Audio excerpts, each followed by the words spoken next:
Thank you very much, Ahmed. فتحى, مصر العربية, Egypt. I'm taking on the same theme that my colleague Evelyn Leopold just presented now, which is journalists and journalism, especially in the developing world. I know I'm not seeking a special comment on incidents, but I have to bring the examples just to demonstrate my point. Egypt, as one of the Arab Spring countries, is going through transformation from military to Muslim radical to quasi-military to whatever system they have right now. Journalists and NGOs, NGO workers, have been constantly harassed, intimidated, arrested on a variety of reasons. Just less than 2 days ago, less than 48 hours, an Egyptian NGO called Meda, their offices have been raided. Everybody in the office has been rounded up, arrested, sent to an unknown location, including a restaurant delivery person who was just doing his job, which is away from journalists. My organization, Maqrralأمم, just briefly, a couple of weeks ago, their offices also have been raided with the declared reason that they were looking for unauthorized software, taking into consideration that Egypt have less than perfect record on intellectual property protection.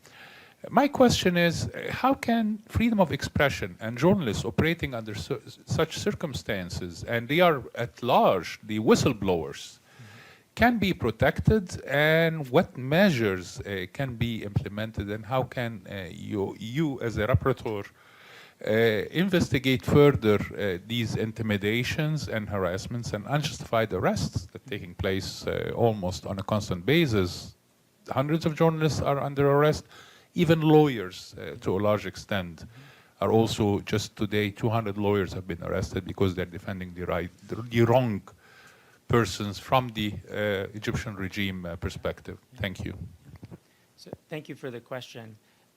We follow those cases very, very closely because the kinds of cases that you're talking about go to the heart of freedom of opinion and expression. I mean, they're a part of not only our right as individuals, as citizens, to know, right, to have information about what's happening in our societies and what our governments are doing in our names, but they're also about the individual's right of expression, right, to impart information. And what I can do as rapporteur, in the case of Egypt, we've raised our concerns a number of times over the last several years, not limited to the current government, but extending to the previous government and the previous government before that. And there have been consistent concerns, I would say, on all of those issues. And the ones that you identify, whether we're talking about journalists or NGOs or lawyers, these are the individuals who are essential to democratic process and to rule of law.